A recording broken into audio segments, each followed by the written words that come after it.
welcome. My name is Dr. Nathaniel Woods. You can call me Nate Woods. And this is my beautiful wife. I have to let her introduce herself.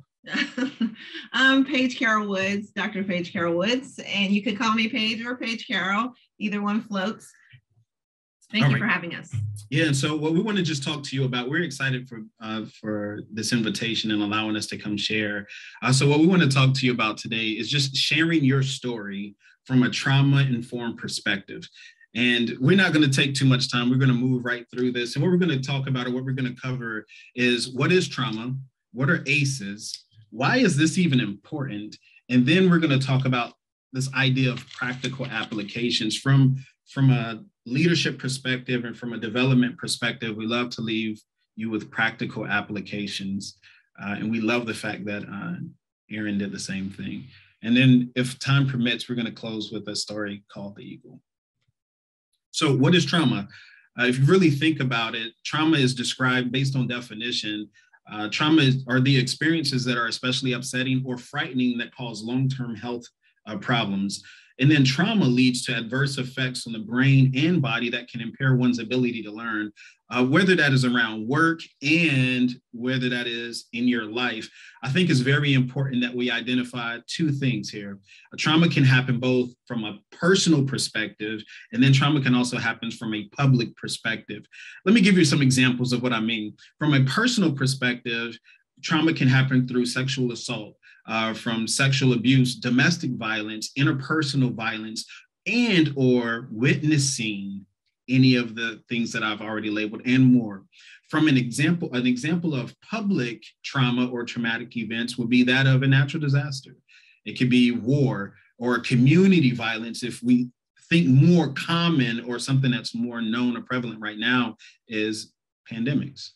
That could be a form of trauma and create traumatic experiences. When I think about trauma and how it works, it reminds me of this experience of this residential therapist that ended up talking to a young girl named Jane. We'll just say her name's Jane. And as the therapist began to talk to Jane as a client, let me give you some information. Jane is from Philly. She's from inner city Philly. She lived in poverty all of her life. But the thing about Jane is when she was in kindergarten, she would go to school and smell like urine, cat urine. And all of this came about because she was raised by a mother that neglected her. And Jane, as she kind of matriculated through elementary school, ended up experiencing what it was to be bullied and be picked on and be talked about and maybe ostracized because of her situation. Jane also, I'm giving you some background, Jane also identified the relationships in her life based on her mom's relationships with abusive partners.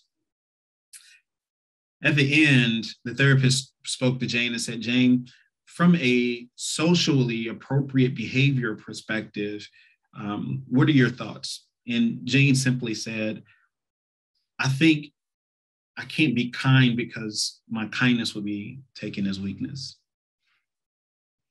Let's continue. I tell you, I've traveled the world and I've had an opportunity to go to Philly quite a bit. And when I think of Philly, because I've never had any experiences like Jane has experienced as it relates to Philadelphia, when I see Philadelphia, this is how I would see. This is a great depiction of how I see Philly. It would be people walking down the street, going to the park, whistling, balloons flying. This is Philadelphia here. I'm going to Geno's to get a cheese steak, and I'm going to go see the Liberty Bell. And I thought it was bigger than what it is. It's really, really small. I was disappointed. But it's great nonetheless. And this is what I see when I think of Philadelphia. This is what Jane sees when she sees Philadelphia. And the difference is the effect trauma has on your worldview. It's important that we understand this.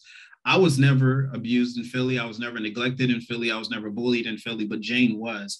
And so her perception of things that may seem nice, bright, and airy to you, same situation can be different due to trauma. Let's continue. I want to share with you what ACEs are. ACEs, or in other words, adverse childhood experiences, are a set of developmental traumas that have the potential to produce long-lasting consequences, according to some research. And in this, I wanted to share with you that Kaiser Permanente did a survey, and they surveyed 17,000 members. And of these 17,000 members, 87% of them said that they've experienced ACEs. And I know some of you may be looking at me saying, Nate, what are ACEs? What are ACEs? Give me something that I can kind of relate to.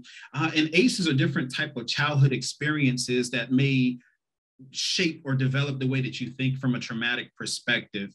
And some of the things, or some of the experiences, are substance abuse among household members, parental separation or divorce, mental illness among household members, physically being abused, whether you or you witnessed someone in your household, criminal behavior among household members, abuse, whether that's psychological or that's physical or sexual, and then neglect, both emotionally and physically. And it's important that we understand that ACEs happen all over the place. And compared to people with no ACEs, individuals that scored 4 ACEs is, as you can see on the screen, 12.5% or higher. They're twice likely to smoke. They're 12 times more likely to attempt suicide, and 7 to 10 times more likely to advance or sample substance use.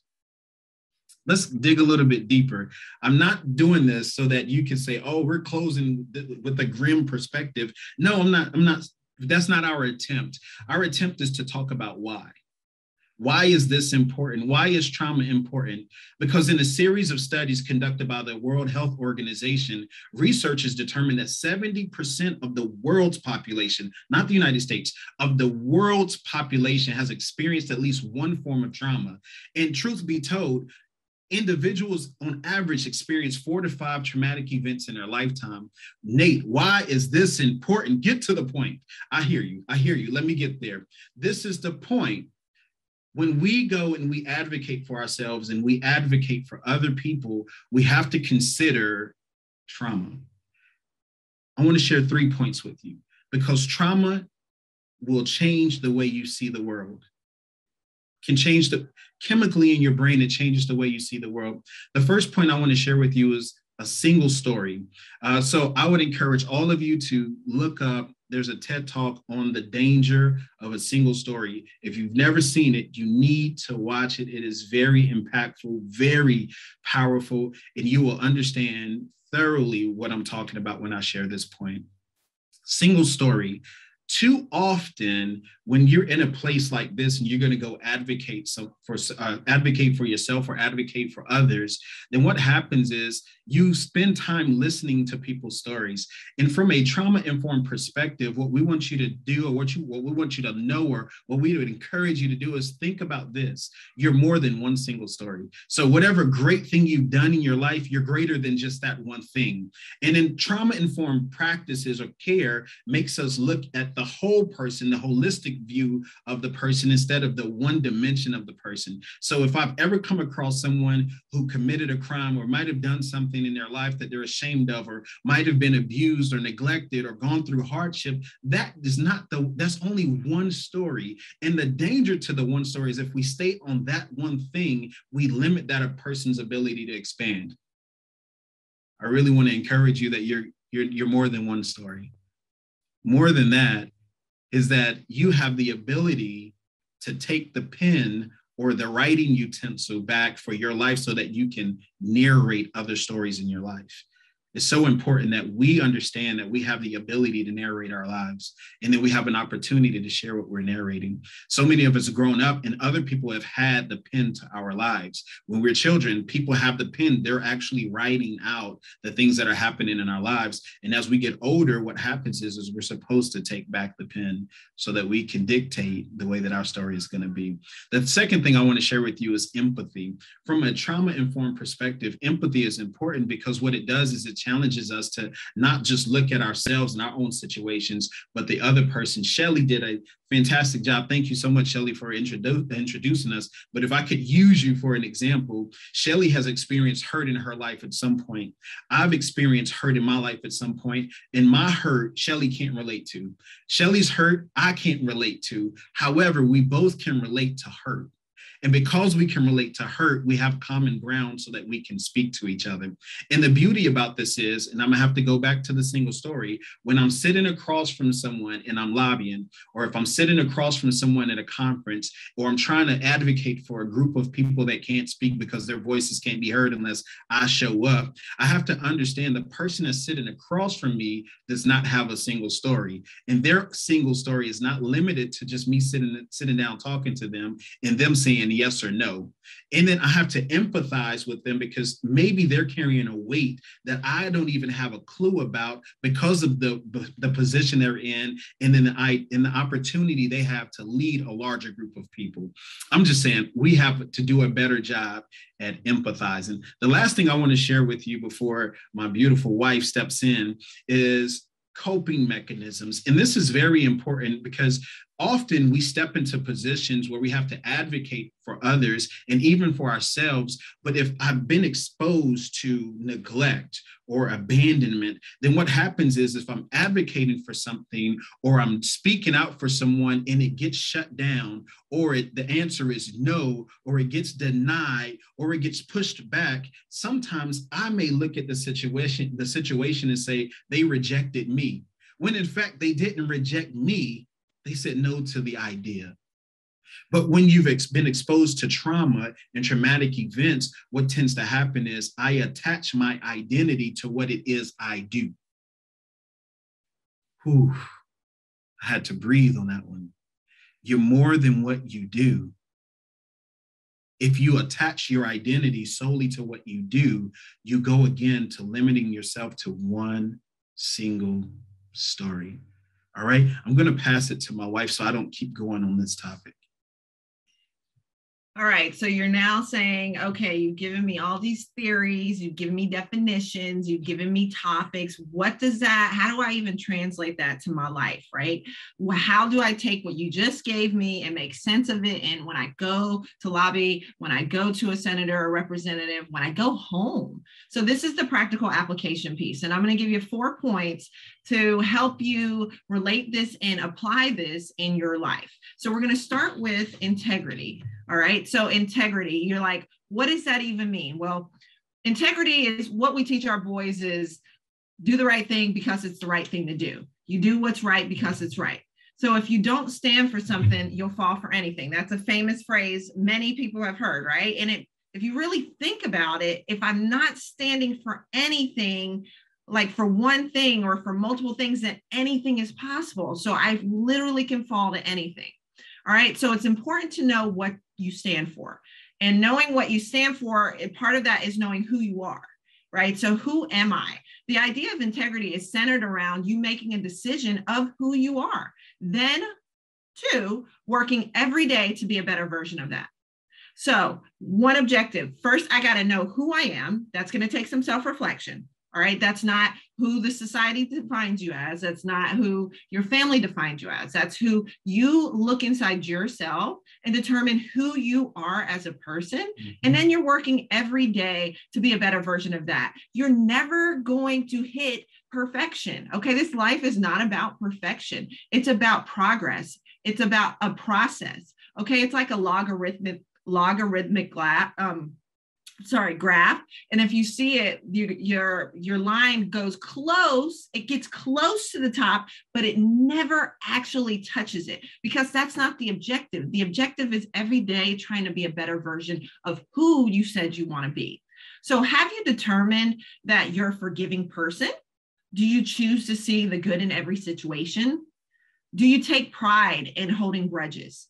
You really have to be honest with yourself. What do we talk about in SMART goals? Being realistic, okay? You have to be honest and realistic with who you are currently and what you want to be. I'm going to give you an example. There's times in your life you've probably happened already or have not happened where you say, so you're talking with a friend or a family member and you say, oh, if that happened to me, I would never do that. Or I would do this, this, and that. Okay. Happens all the time. Happened to me. But then guess what? When that situation actually comes around, you say, whoa, let me look at that for a second. Would I actually do what I always said I was going to do? Because now situation may be different. There may be different factors in play that change how you would approach that typical situation. So the point there is to say, who are you? Are you a forgiving person? Like, knowing who you are and not letting a situation determine who you are will drastically impact your future. All right. So what we do, like with our boys, to help build out and believe who we are, is to write affirmation statements. An example of those are some listed here. I release negative feelings and thoughts about myself. I always see the best in others. I believe in who I am. I'm on a journey, ever growing and developing, and I am more than enough. These are just examples, but let me tell you, we tell our boys to write down affirmation statements for who they want to be and who they are and believe themselves to be. Now, they may not be there yet. They may not believe it yet. But if you do it daily, recite these every morning, daily, you will eventually believe what you're telling yourself. Okay, so the idea is not to believe what you see right now, it's to believe what you see in the future and who you want to be. Okay, and you have the ability to change that outlook for your own life.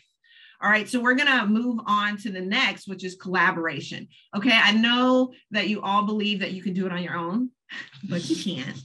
I know you'd like to say that you've done a lot on your own, but you didn't. Okay, so you'd like to say you lost a parent, your parent did nothing for you. Maybe they weren't around in your life. Maybe they passed away. But guess what they did do? They actually got you here. Okay, so you wouldn't be in existence without them. So there are other people in your life. It's not just you. So the quote here, many hands make light work, is vital. You need people to create wholeness. As much as you want to say, I don't need other people, every time you go to work, every time you get out and you go to the store, you get groceries, what if somebody pack your bag, someone gets you a cart clean? You need other people. Collaboration is essential for success in life. Okay, collaboration is essential for working for lobbying and advocating for others. You can't imagine that you can do it all on your own. It's okay to have other pieces to that puzzle. So could you move on? All right, so for our next 2 points, final 2 points, our compelling environment. And I know you're sitting here saying, what in the world would I have to do with a compelling environment? And how does that help me make this practical in life? This makes no sense. I got you. And you might be thinking, are we talking about me, the individual? Am I supposed to be compelling? Or are we talking about the environment around me? Yeah. Are we talking about when I step in the room, the environment I bring with me? Like, what are we talking about? And that can be taken in many ways. So our responsibility is to create a safe space for those we serve and partner with to establish trust. Compelling means it's a place that's attractive because it's safe. You have a voice and you can be authentic without judgment. Okay, but your trauma may have affected your compelling environment. So that's why we go back to those statements, and to the integrity and giving those affirmation statements. Remember, so we have cast vision. Think about, I am more than enough. So just because your trauma says this is your story, you can change that story. You can change that environment to be compelling to others so that when you step in the room, people notice. People know there's something different about you because the confidence, the boldness you have, the fact that you know I'm more than enough, and that building that up. So how do you do that? Clear the path. So that's a process, right? You're going to do that every morning using your affirmation statements. You're going to believe it. You have to build a system that works for you so that you can help create that compelling environment that is with you every time you move. Okay, you're not depending on other people to create the environment for you. You are then creating the environment for other people. All right, and you want to inspect what you expect. I love this statement. My husband has used it for years in business. Inspect what you expect. So you need to do some self-reflection to inspect, am I really being who I said I want to be? And then if I expect people to get this from me when I come in this environment, am I actually doing that? Am I following the path that I set? Am I following the vision that I set to have that expectation upheld? Okay, because expectation is a very detrimental thing if you don't use it properly. So you want to make sure you're self-reflecting, you're looking inside yourself to ensure that you are presenting the environment, this compelling environment that you want people to expect when they see you. And then finally, take score. All right, what does that mean? Well, after every meeting, after you come together, wherever you're at, whether it's a governmental thing, it's at school, it's important to evaluate. Sometimes I can't tell you to do it daily. I can't say weekly or monthly. You have to figure that out for yourself, but you have to do another self-evaluation to look back and say, okay, did I get off my path? Because if you go an inch off your path and you're walking straight and you go an inch off every 5 steps, eventually you're going to be almost a foot off your path. And you're going to look back and say, what happened? How did I get here?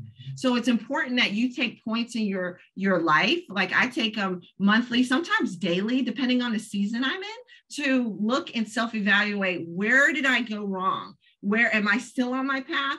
And sometimes it's hard for you to do that on your own. And you need someone else to help you. So that's where you look to a close friend, you look to a family member or someone close to you that you can trust to tell you, hey, you look like you're getting a little bit off your vision. You're getting a little bit off your path.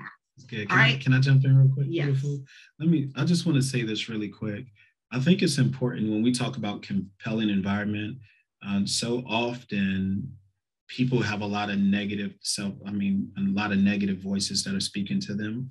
And what happens is naturally we create this space of negative self-talk.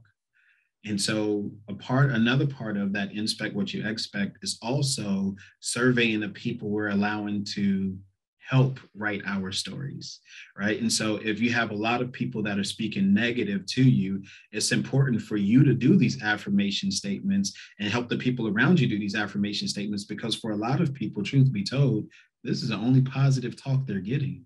And so we want to help. And this gets back to narrating my own story. And that's exactly what my wife was just saying. I'm sorry, Dr. Page was saying.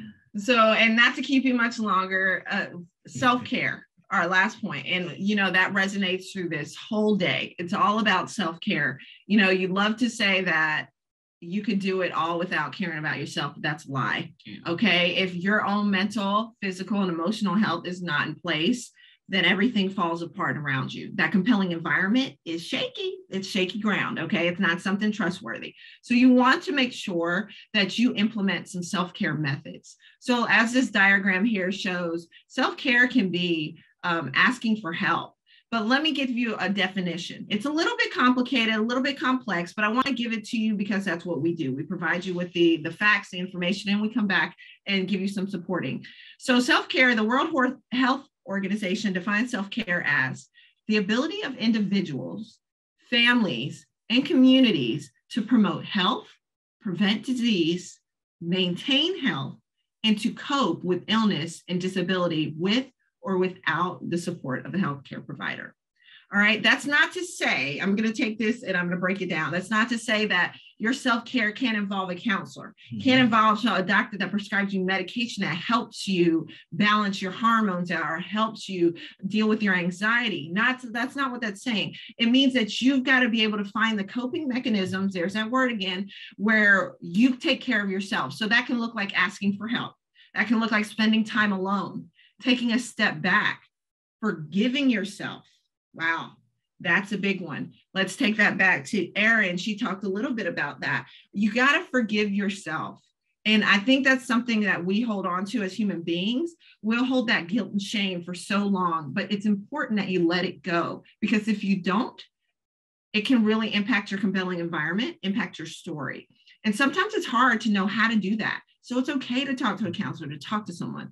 Saying no. All right, I'm so guilty of saying yes to everything and taking on more work than I should, and then seeing the effects of my self-care go down because I did not take the self-care of saying no. And I admit, I've been working on that. I've been working on that for years, and it's a continual process because, again, it's never perfection. Give me some. Staying at home. Sometimes you don't always have to be around others. Staying at home can really build that up. Believe it or not, you're not going to believe this, but believe it or not, I'm an introvert. Okay. I'm an extroverted introvert. That's what I've defined myself as. And what that means, I get my energy from being by myself. My husband is quite the opposite. Okay. And so I get my energy. I crochet, I build furniture, I bake. These are my things for self-care to ensure that my mental health is okay when I go outside and present my compelling environment. Setting boundaries, that's so vital. You really have to understand, sometimes you don't know boundaries until you get in a situation and it's presented in front of you and you're like, oh my gosh, how do I set a boundary here? But it's important to understand your boundaries and know what those are so that people can't go over those. Asking for what you need. Don't be afraid to ask. And then finally, and it's not last, it should be first, putting yourself first. None of this works if you don't put yourself first. Your story is what matters. Putting you first is everything, and you have to take care of yourself. So those are our 4 points: integrity, collaboration, compelling environment, and self-care. We're going to wrap up with the story, but I want to say I wrote a book, and my book is titled Developing Others Through Service. And then the part that really stands out is the part that's in a circle. It says, starting with me.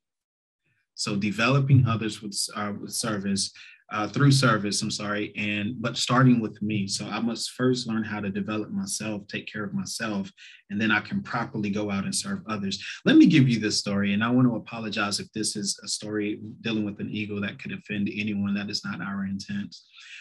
The story is there's this little kid who goes eagle seeing or eagle watching with his grandfather, and he's of age to go eagle watching by himself. And he gets in the car with his mom and he's excited. He's just full of energy because I get to go eagle watching by myself for the first time. And so he gets to the place where they go eagle watching. And he puts his bag down, he puts his chair down, his water bottle down, his binoculars gets around his neck, and he goes and he stands at the cliff and he's watching for an eagle. And he's just full of energy. He's excited because I get to do this for the first time by myself. And he's looking, and he's looking, and he's looking. And time is going past and he doesn't see an eagle, but he's looking and he doesn't see anything. And so he says, first point, he says, maybe if I go a little higher and maybe change my vantage point, I can have a better perspective. So he goes up a little bit further, not too far, but he goes up a little bit further and he has a better view of what he's looking for. And he stands there and he gets his binoculars on his neck and he's standing there again and he looks and he's looking. I can just see him just standing out, just looking because he wants to see this eagle. And all of a sudden, here comes this eagle around the tip of a mountain. Shh. This eagle is soaring. It's the king, the queen of the sky. It is amazing. It's an eagle and wingspan 9 feet, tip to tip. And he is losing his mind. Like, oh my goodness, it's an eagle. And he pulls out his phone because he's going to Snapchat it, but he says to himself, some things are not to be shown on social media. So he says, I'm going to take this in. The eagle throws its wings back and he gets even more excited because I've never seen an eagle hunt before. And the eagle swoops down and the eagle comes up with something in its claws. Look at the picture.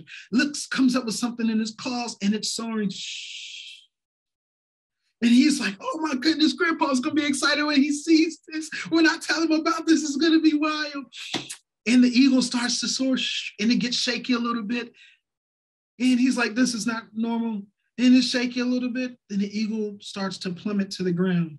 He gets panicked and he grabs his bag and grabs his binoculars and water bottle. He runs to the bottom of the mount and he gets down there. He sees the eagle laying there and he rolls the eagle over and the eagle's hurt, it's damaged. Let me back up. I did not want to end this summit, this conference with animal cruelty. That was not our intent. Let's back up and let's get some context. The eagle was hungry. So the eagle goes down and it grabs a weasel. In an attempt to live and survive, the weasel's clawing at the eagle's chest. The eagle's so hungry, it refuses to let the thing go to hunt another day. So he holds on to it, and the eagle starts to lose altitude and continues to lose altitude until it crashes. My question to you is this. As you go lobby, as you go advocate, become activists, do great things. What is it in your life that you're holding on to that's causing you to lose altitude? This is not the stuff that you talk about and you put out in public. These are not the things you see on Instagram posts. And these are not the things you tweet. These are things we tend to write in journals. What is it you're holding on to that's causing you to lose altitude? Listen to this next statement. Generally, the things we let go of puts us in a position to receive. Receive what, Nate? Receive the pen back or the writing utensil back to our lives so that we can continue to narrate our story. What are you holding on to that's preventing you from narrating your story? Let's practice letting it go so that we can get the utensil back in our hand to narrate our stories. Thank you. Thank you so much to the both of you for coming and talking to us today. Very appreciated. Chris, do we have any time left for a couple questions? Or we can probably get one question in if anyone has something that they just want to share and ask the doctors. What do you do to take care of yourself? So what I do for myself is I love to just walk around and exercise and breathe. I am a fan of reading, and I love projects that I like to do for myself. And I love exercising whenever I'm consistently exercising.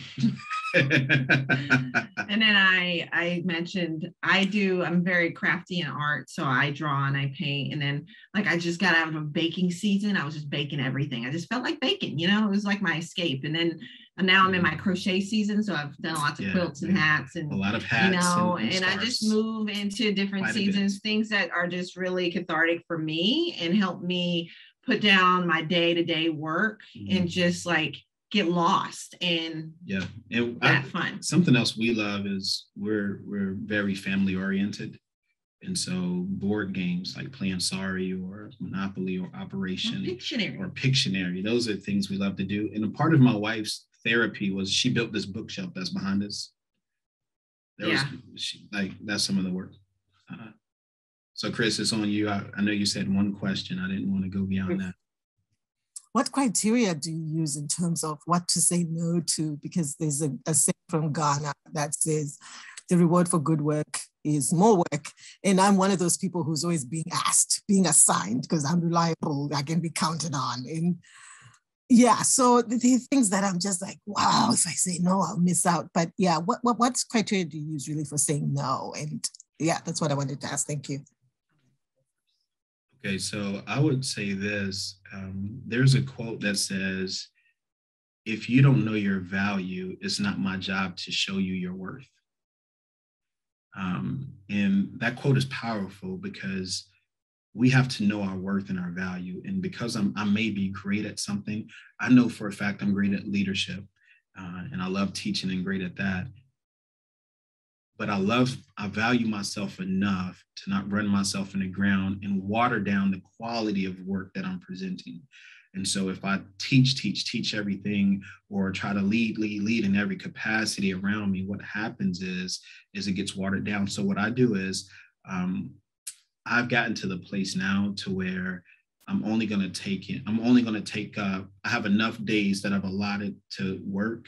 And once that slot gets full, I won't extend beyond that, because then it takes away from my family, or it takes away from time that I have to invest in myself so that I can continue to do things that I love, like write books or spend time with my family, or that whole workout thing. Give it to my wife.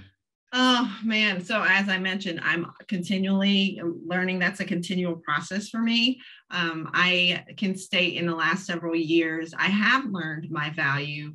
Recently in the last 2 years, really hit a point where it's like, what am I? Because I can do it, like they depend on me and I can do it. So they ask, and I'm like always about service. So I'm like always serving. And then it was detrimental for me because it's like, you can be abused that way. You can really be abused, especially in the workplace, by continually say yes. And even when you look at your personal life, people giving time that can be abused so much. And so it's a matter of really you just putting out the pros and cons, sometimes making a chart and weighing what is most important for your self-care.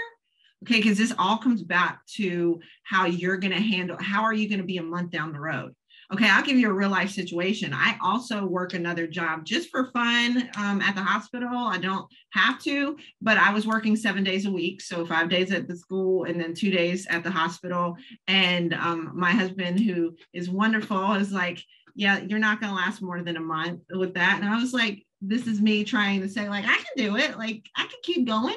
Yeah, I made it about 2 months. And then I was like, okay, I have to take a step back. I have to get a day back because I need a day to just breathe, like to hang out with my family or to do my self-care techniques, because this whole 7 days a week, this is not cool. And I'm like, what am I doing? I had to ask myself the questions, what am I really doing this for? Yes, I knew why I'm doing it, but do I have to do it this much? Can I take care of myself a little bit better? And so it came down to me taking care of my mental health, so that process of figuring out what you say yes and no to needs to come back to how is it going to affect your mental health and your self-care. And I think trauma is not always a negative thing or a bad thing. So to answer your question is sometimes culturally what we're taught is something that we try to live up to, and we have to still sit back. And sometimes from a cultural perspective, and this is no disrespect to anyone's culture, but sometimes our culture teaches us how to create these self-inflicted situations or pains that we're experiencing because we're working ourselves too much.